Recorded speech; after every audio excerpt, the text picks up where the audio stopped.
Great to be here. And okay, let's get started with the slides. I hope I'll be able to see my slides. Yeah, I think I can barely see them over there on the laptop. I was asked in this talk to not talk about cattle handling or something directly to do with agriculture, but to talk about things in a lot more general sort of way. And I used to think everybody processed information the same way I did. I am a visual thinker. I don't think in words. Now, being a visual thinker really helped me in my work designing livestock facilities, because in my mind, I could test run the piece of equipment. And I want to really talk about different kinds of minds and how they can work together. You know, when does just normal variation become an abnormality? When does geeks and nerds become, socially awkward, maybe a little bit of autism? See, autism is a very, very big continuum, and if you sit there, I can't see my slides, I'm sorry, as I do need to see them, is a really big continuum. And half of Silicon Valley has got a little bit of autism. You know, if you didn't have a little bit of geeks and nerds, you wouldn't even have any computers. You certainly wouldn't have any PowerPoint. You know, a little bit of something different can really give you some advantages. Now, the thing that I want you to think about is what would happen to these individuals today. Einstein had no speech until age 3. He would be labeled autism in today's school system. Little Stevie Jobs, the inventor of the iPhone, he was a weird loner. He used to bring snakes to school and turn them loose. What would happen to him? One of the things that's worrying me today, especially with all the emphasis on Common Core and things like this, is I'm seeing too many smart kids that are just kind of different getting shunted off into special ed. You know, kids like Albert and Stevie here. Also, farming needs to have these kids that are kind of different. They're the ones that are going to do creative and really good things in farming. Recently, I had a chance to go down to Uruguay and Brazil, and one of the things I learned is it's all full of young people, and we need to have young people.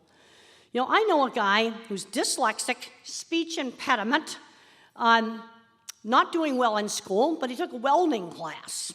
And now he owns a big metal fabrication company, and he makes something that people in the cattle industry know all about. I can't tell you what it is, because I got to keep some confidentiality for the undiagnosed ones.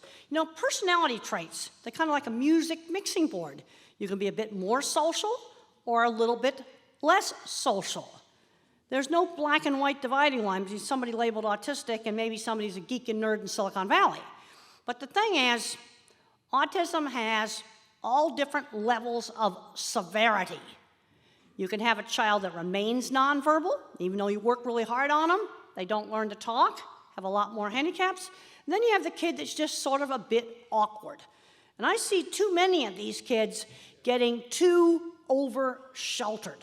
You got to stretch these kids. When I was 15, I had a chance to go to my aunt's ranch. And if I hadn't gone to my aunt's ranch, I would have never have gotten into cattle. And I was afraid to go. And Mother gave me a choice. I could go all summer, or I could go for a week, and if I hated it, I could come back. Well, I ended up absolutely loving going to the ranch. So this brings up another really important thing. How do kids get interested in careers? They've got to get exposed to things. And I'm seeing too many of these kids that are kind of different, just getting addicted to video games and not going anywhere. Now, half the cattle in the U.S. are handled in equipment I designed for the large meatpacking plants. In fact, on Monday and Tuesday, I was just up in Kansas visiting 3 of the really big plants. I designed a piece of equipment called the center track restrainer system. Half the cattle in the U.S. are handled in that equipment. I think that's doing pretty good for somebody that they thought was going to be mentally retarded, because I do have some areas where I have some definite deficits, and I'm really worried about the school system today screening out a lot of these kids that we need. We need to have them. Now, here are some of my drawings. I think this projector is really bad. It's not showing the drawings. Now, the thing is, when you're a weird nerd, the only way I could sell myself was by showing off my work. We got to build up on the thing that the kid is good at. And when I was in elementary school, it was art. And art was always encouraged. Because when you design things, that's based on art. Let's take something like the iPhone and the smartphone. Steve Jobs was not a mathematician or a programmer. He was an artist. Every time you look at that smartphone, an artist made that, not an engineer. The engineers had to make it work. That's where the different kinds of minds work together. Now, I used to joke around that I had a big visual thinking circuit, and it turns out that I do. Yeah, I got a big visual thinking circuit. Okay, now that's a normal brain circuit right there for speak what you say. That's a normal one, and that's mine. It's got a lot of extra branches, and those extra branches go all over the brain, so when you put a key word in, I start to get pictures. See, it's associative thinking, associative. Now, I paid a price for that. If you count the fibers, I've got less bandwidth for speak what you see. And fortunately, I got into very good early intervention. If you have a 3-year-old who is not talking, the worst thing you can do is to do nothing. You got to start working with that kid. What if you can't get a diagnosis? Don't worry about that. You know, there are a lot of grandmothers out there, and they'd be really good teachers. And you got to use teachable moments. I was just recently, saw a little kid that's kind of autistic-like, and you just use the teachable moments as they come along. The big mistake that's made with these kids is when they do something wrong and say no. Like if I stirred my drink with my finger, Mother didn't say no, she would say, use the spoon. Well, what's blue is full of water. And you can see I have a big asymmetry there, and that pretty well wrecked the algebra department. Totally wrecked it. And so how did I get through college? Well, thank goodness in '67, the required math class was finite math, matrices, probability, and statistics. And with lots and lots and lots of tutoring, I was able to get through that. But if it had been algebra, I wouldn't have gotten through college. I'm kind of worried about this algebra fad, because right now we have a huge shortage of skilled trades. The oil industry is screaming for welders. I know there's refineries and things around in this part of the country. They can't get enough technicians. Big shortage of auto mechanics, diesel mechanics, people to fix the new electronic tractors. And the people that'd be good at this are probably in special ed. And I know a whole family of dyslexic millwrights. You know, and mills are feed mills, they're big complicated things. Now, when I was in college, I wanted to learn computer programming. Well, that was just impossible. That wasn't for me.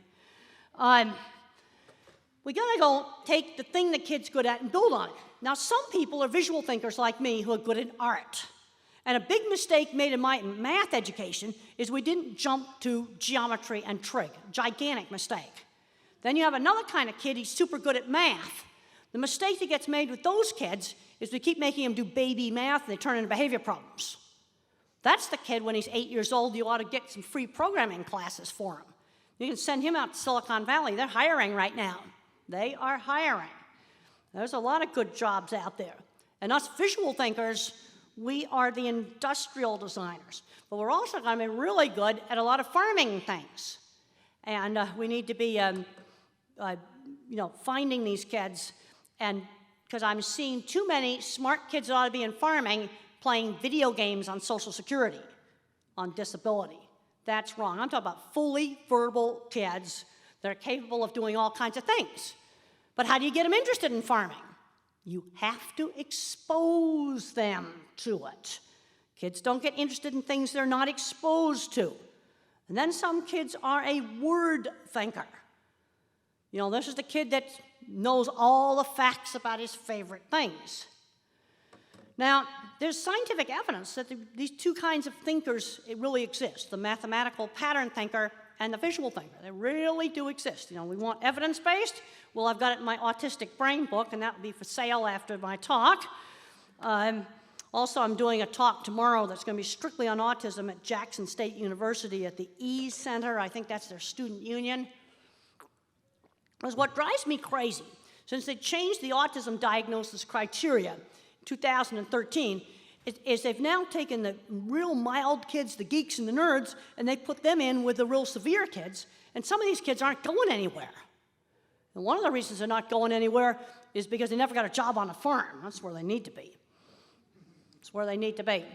Now, there's different ways that you can do the math, more verbally and more visually spatially. There really are different kinds of minds.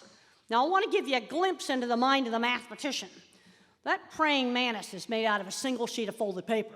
And what you see in the background, that's the folding pattern. And there are some little stars some kids made with origami. That's a great activity for elementary school kids that are mathematical. And I skipped that so I can't see it. And here is a beautiful kind of mosaic picture that a boy with autism made. And he was showing his artwork at autism meetings. And I go, wait a minute, you're good enough to go pro. He's gone pro now and is selling his work for like $2,000 a pop now. And he's also gotten a lot more social because he's gotten out there at these shows. Now, this is the reason why all you algebra freaks out there and all your Common Core people out there need people like me to avoid this kind of mess. You might be wondering, what is that mess? That is the remains of the Fukushima nuclear power plant. And when I found out why 3 nuclear reactors melted down, breach of containment, spewing all kinds of horrible radiation around the world, they made a mistake that to me is so obvious. How could you make a mistake this obvious? It was a visual thinking mistake. And what I found is the mathematician doesn't see it. They just don't see it. And the mistake they made was they put the emergency cooling pump, the emergency generators for running that super important emergency cooling pump in non-waterproof basement. Some simple watertight doors, the kind you buy for submarines and things like that, this would not have happened. And when I was young, I used to say it was because engineers are stupid. No, they just don't see it. No, you need to have the visual thinkers too. And who do you think invents new farm equipment, like the round baler? It's not the engineers up at the equipment company. It was a farmer who invented something like that. You know, you need to have all the different kinds of minds. There's a big problem in science right now in biomedical research where they can't replicate results. You know, where they repeat an experiment and it doesn't work. And the problem is they don't describe the methods. See, when I read the methods section of a paper, I want to be able to see exactly how they did that experiment.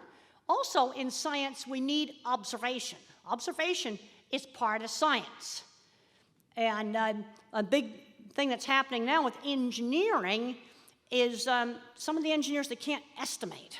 I had a talk with Karen Watson. She's the provost at Texas A&M, and she says, well, they can't estimate the cost of things or estimate a load anymore. Now, the very first work I did with livestock, I got down into the chutes, and I saw that cattle would spook at something like a hose on the ground, a coat on a fence, a truck parked next to a facility. In fact, recently, I was just over at one of the big meatpacking plants, and a system that formerly had been working absolutely wonderful is now working horrible. And the reason why it was working horrible is a paper towel holder had been tied to the fence, and the cattle were seeing the waving towels. I took it out. Cattle notice details that most people tend to not see. All right, how many people here saw that animal was looking at the sunbeam? Oh, we're doing really bad here. Really bad. You see, that is visual observation. And when I first started out working with cattle, that was so obvious to me. Look at how the zebra and the horse have an ear on each other, and the other ear is on me. Look at what the ears are doing. How do you know if cattle are starting to get upset and they might hurt you? Before they kick. These are the warnings before they kick. Pooping, that's one of them. Tail flicking like this when there's no flies on them. They flash their tail. Head is up looking around. Now, I always get asked, are the animals afraid of getting slaughtered? And I had to answer that question real early in my career, and I found that they act the same way at the farm as they act at the slaughterhouse. Well, one thing good there is they've got white translucent panels in there so that they don't go into the dark. They don't like going into the dark. You know, try using a light at night to light up the stock trailer or to light up the building to get them in. Works really well. So I asked my students to look at this picture and say, now, what are some things we can prove? And most people will see the chain hanging down. But what most people don't see is I got 3 people standing right where they should not be standing. Sometimes the most obvious is the least obvious. Engineering ethics. I was very happy. I actually passed this test. I had dinner with Karen Watson, and I want to see how you do on the engineering ethics test. A heavy tool is dropped on the wing of an airplane. It stresses the metal. This is an airplane under construction. You are a manager of the Boeing airplane factory, and the plane's half built, and they dropped some heavy tool on it. It stressed the metal close to the critical limits. What would you do? Okay, I want you to think about it now where it's more abstract, and I want you to think about it when you can see the Boeing airplane factory. What would you do? And I immediately said, you don't use the part. That's the correct answer. But a lot of the students were trying to calculate it to the nth degree. No, you need to throw the part away that's stressed. In fact, I'm visualizing now, supervising, destroying that part, and I want to smash it to smithereens so there's no way it could possibly be reused. The correct answer is you don't use the part. And 15, 20 years ago, you'd ask that question, most of them say you don't use the part. Today, that's not the case. They try to calculate to justify using the stressed part. That's the wrong answer. You say, that's strictly the mathematical approach, where I'm visualizing, okay, now maybe when you see the Boeing factory, you're going to think about it a little bit differently. Because what I want to get you thinking about is about thinking. The correct answer, you don't use it. 10 years ago, 90% said you don't use it, and today only 60% say that. Well, it's important for students to get exposed to a lot of things. Steve Jobs took a course in calligraphy. You know, beautiful writing. It was a hands-on class. That's why your computer has pretty fonts. Then Microsoft copied that, of course. Of course, Galaxy and Android, copied Apple. But, there's a place in the world for the art mind. And I'm getting worried about what's, that too many of these kids are getting shunted aside into special ed, especially when they hit the algebra barrier. And some people say, well, to fix cars, you need algebra. BS. I'll tell you what you need to be able to fix cars. Mechanical ability. Yep, you're probably born with that. You need to be able to read USA Today, and tell me what the article is. Then your reading is good enough for the manuals. You need to be able to do up to 6th grade old-fashioned math, and you need to be able to write halfway decently. And right now, all the good car mechanics and a lot of the good programmers are playing video games on a Social Security check. And then you have the family that's got the real severe kid, the kid that's nonverbal, the kid that has epilepsy and lots of other problems. Yes, that kid needs the Social Security check. But you take just the smart kid that's been allowed to get addicted to video games, and they're not becoming video game designers. I wouldn't complain about it if they were. There's some people who goes, oh, the humanities are worthless. Well, there's actually some research that shows that reading the good stuff like Shakespeare and things like that actually helps you understand social things. It teaches some important skills. Can't see that one, so we're going to skip it. Okay. There's evidence that language covers up other skills like math and art and visual thinking. There's a type of Alzheimer's that as the language parts of the brain are eaten away, art like this art right here comes out. And when Van Gogh was painting Starry Night, he was putting mathematics in it. The mathematicians got a hold of these swirls, and he said they had mathematics. My thinking's bottom up. Now, what bottom-up thinking is you take specific examples to find principles. Like when I first started out working with cattle handling, one of the principles I found was problems with getting cattle to enter dark buildings. And the way I figured that out was I went around to every feed yard in Arizona. I went around to a whole bunch of feed yards in Texas, took a lot of pictures, kept track of it, and then finally found these 4 yards, they just absolutely would not go into the dark building. That's bottom-up thinking. You learn things by specific example. That's why you got to get kids out doing a lot of things.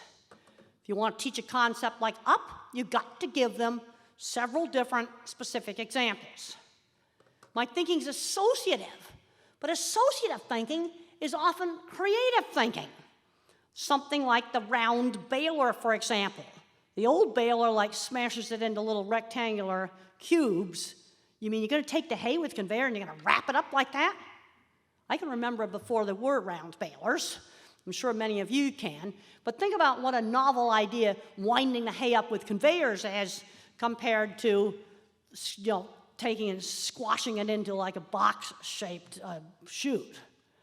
Okay, when I think about the United Airlines terminal in Chicago, I can go into a glass structure category and start getting a lot of pictures of different glass structures I've seen, or I can go into an airport category. There are no generalized pictures. Okay, Biosphere in Arizona, the Crystal Palace, our greenhouse at Colorado State. How about the Denver airport?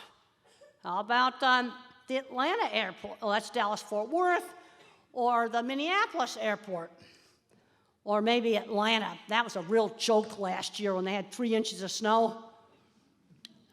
Oh man, the governor of Georgia was telling all the truckers to stay out of Georgia. It was an emergency. What a mess. Freeway was shut down for 12 hours. And then, of course, you got good old garbage airport in New York. Yes, and they're supposed to be remodeling it. They gave United Airlines Denver flight the worst gate in the airport.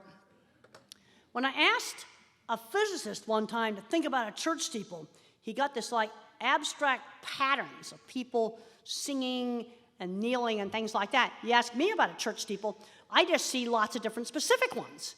But then you ask somebody who's more of a word thinker and they'll go, pointy thing. I don't have a pointy thing. It's been interesting for me learning how my thinking is different. Now let's look at some other things in animal behavior.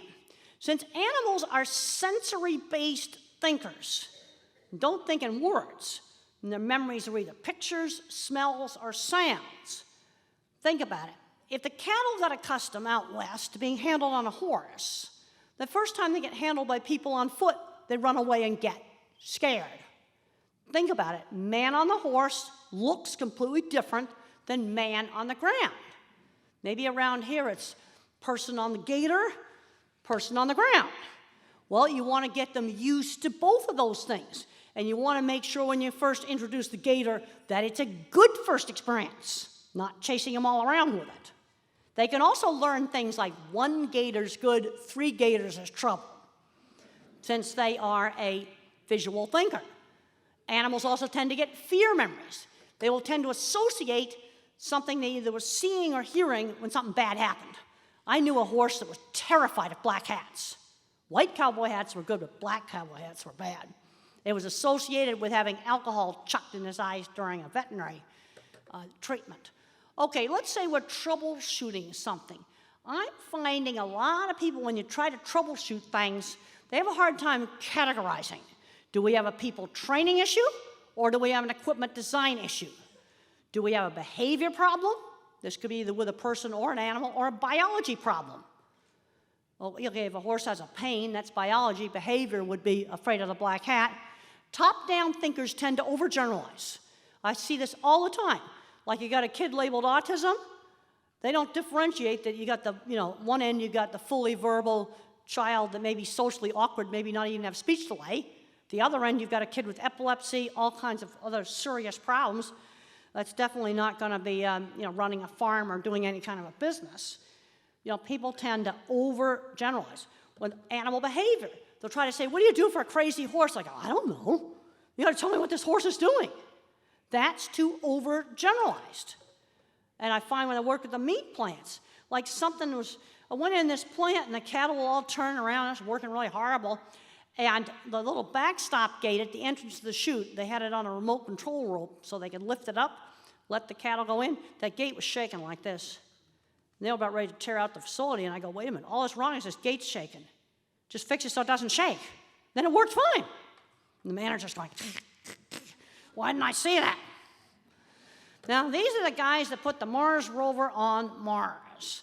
And you got a lot of geeks and nerds here, and the guy with the long gray hair, he was a theater major. One thing I'm very concerned about in the schools is taking out all the hands-on classes. Maybe they're not doing that here, but in a lot of parts of the country, they're taking out wood shop and welding and art and band. I got very upset when I went out to school out west and they had raised $400,000 to build a new track for running and sports, but they took out band due to cost. I think priorities are wrong here because things like band, that could end up being a career in music. Most students are not going to have a career in track or football. All they're going to get from football is concussions. And since I've been in this brain scan studies, that scanner that was used is a new type of scanner that was invented at the University of Pittsburgh, paid for by the Defense Department to look at veterans with head injuries. And I've looked at some of the football player scans. Hideous. Those kale bundles that I showed, imagine dry spaghetti and go, and you've broken half of them. That's what they look like. Okay, we got to help these kids that are different to succeed.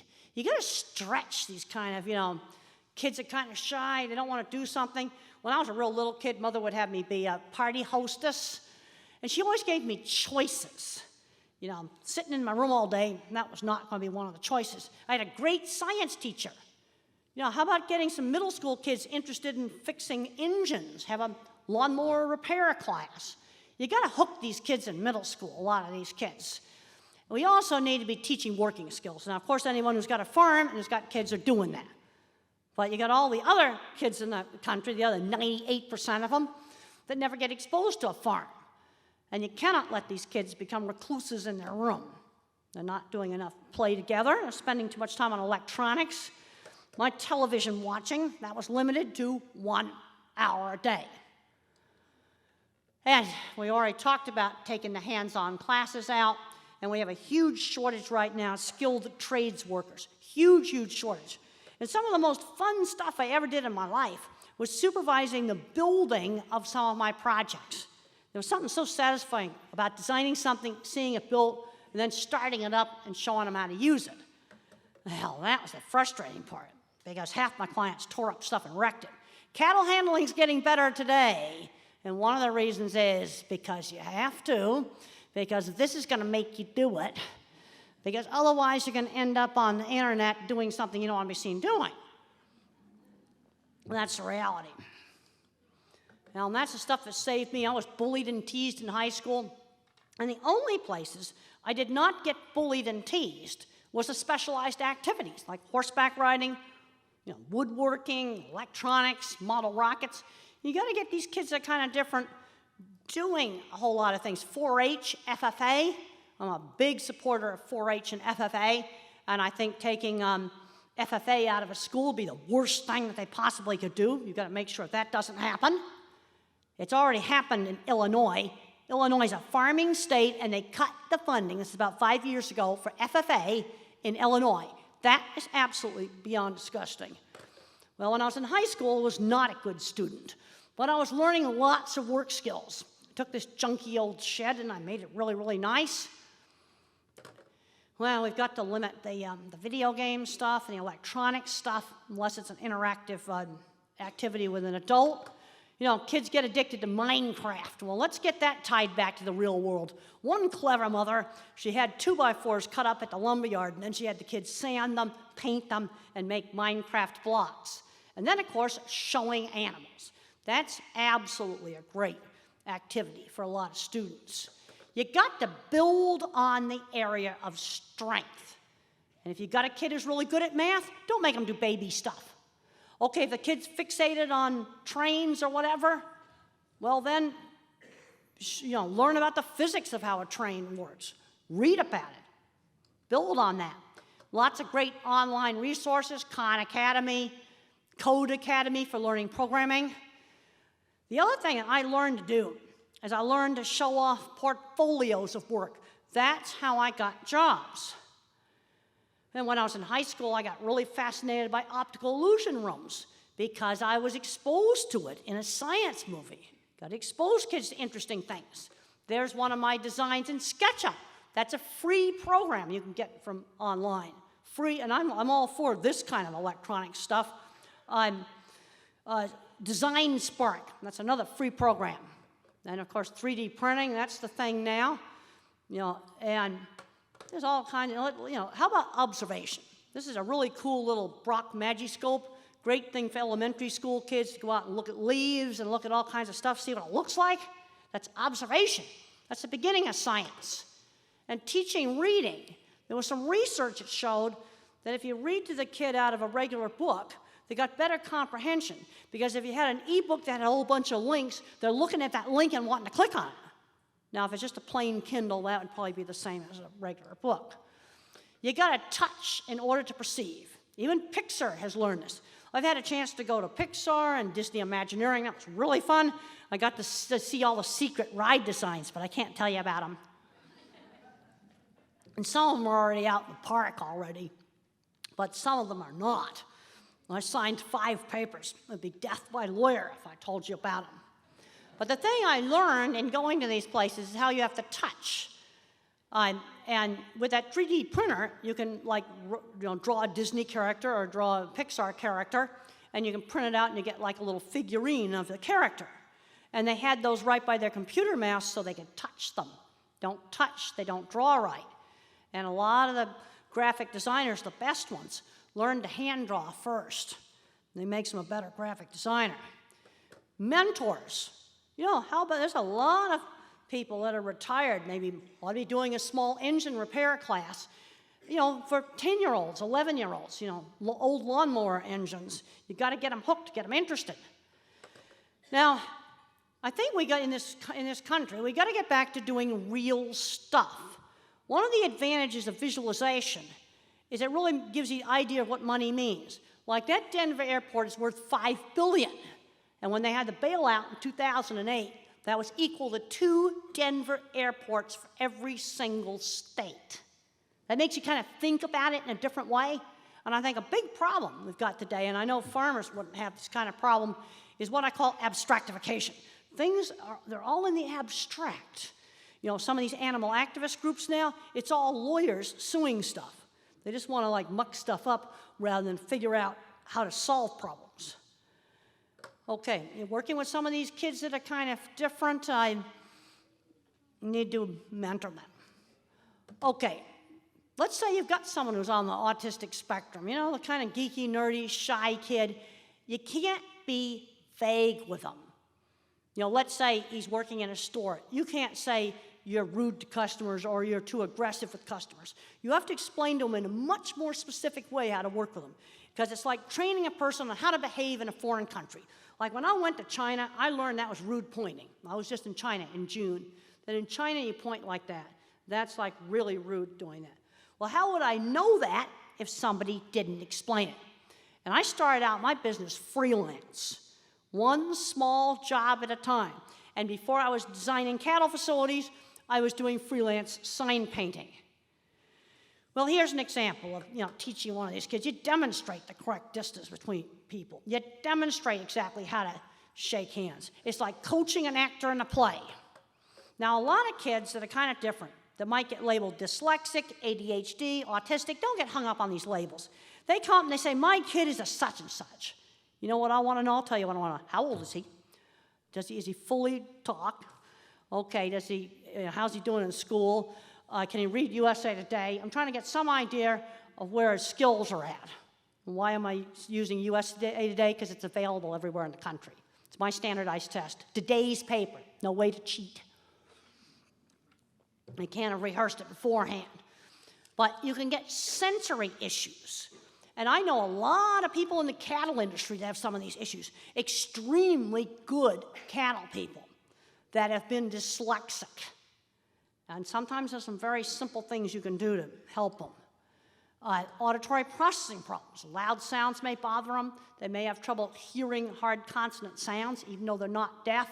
A simple thing that you can do for some of the dyslexics, just for some dyslexics, not all of them, but some of them. Recently, I had a conversation just a few months ago with a very prominent cattleman. I can't say where he is. I've got to keep some confidentiality. He's outside of this state. And he was telling me that he'd spent thousands of dollars on his dyslexia, still is horribly dyslexic. He's a person my age. And in the car, there was a brochure that had print on different pale pastel papers, like light blue, light lavender, light green, gray, tan. And I said, well, read this, read this. And he went and put lavender paper in his printer. And he said, well, now I can read. And that was just wonderful. Very simple intervention. It does not work for everybody, but there is a subtype of dyslexics where that works. Attention-shifting slowness. You get these kids that have got a little speech delay. One of the big problems is the parent doesn't give them time to respond. Give them time to respond. Encourage them to use their words. Don't say it for them. They've got to say it. And here's the kind of dyslexia where the print jiggles on the page. This is the sort of dyslexia that the lavender paper worked. But for somebody else, it's going to be tan paper or maybe light green paper. Some people need to get away from fluorescent lights. Also, some of these kids that are kind of different, sudden changes in routine can be upsetting, and I still can't stand scratchy clothes. But I'm amazed at the amount of people that today would be special ed students, people my age, that today would be labeled special ed students that are very successful in agriculture, very successful. We need to be reaching out to them. Well, these are two of my earliest design projects. The dip fat at McElhaney Cattle Company. That was the project that was featured in the movie, under construction. And that is a Swift plant in Arizona. And 20 years of working on supervising construction has really changed how I approach problems. Because when you do a job, you have to design it, then you supervise building it, and then you got to make the thing work. It's all about finishing projects and making stuff work. And I'm concerned today, all over the US, that a lot of young people are not doing these sorts of things. This is why hands-on things are important. They teach practical problem solving. You want to have a good outcome. You got to actually do something. You got to actually finish a project and do it.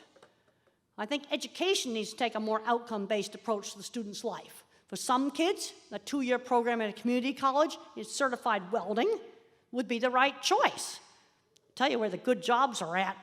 It's skilled trades, and then real high-end stuff out in Silicon Valley. I was just out in Silicon Valley a month ago, using the same slides out there, and I went to lunch in a very nice home that maybe here it was a $250,000 house.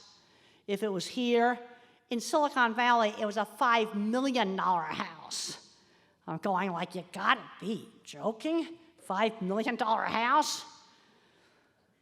We gotta get back to doing real stuff. In some of the other countries with the best education, teaching school, for school for training teachers, that has much higher status. In other words, you've got to be as smart as, like getting into medical school to become a teacher. Our best and our brightest ought to be out there inventing things. I think something's really wrong when your best and brightest in programming are working for Goldman Sachs to make or some other finance company to make a fiber optics cable that costs $20 million to game the commodities market. That affects you. That's not a good thing to be doing with our best and our brightest. My generation and in your generation, in the 50s we built the interstate highway system, and in the 60s we went to the moon. We got stuff done. Can't emphasize that enough. We want to be getting the younger generation to get out there. They need to get out there and do real stuff. And I'm seeing too many of the quirky kids getting shunted aside when they ought to be solving energy problems or some other important problem. So, do have the book table out there, but we need to be getting back to doing real stuff. And I had lunch today with some younger people that are being very successful in cattle. I want to see more young people getting into agriculture, because when I went down to Brazil and Uruguay, when I sat in the back of the room, I'd say maybe 20% gray hair. I sit in the back of the room here, a lot more gray hair. And when I went to the sheep meeting, this was upsetting last summer. It was a geriatrics ward.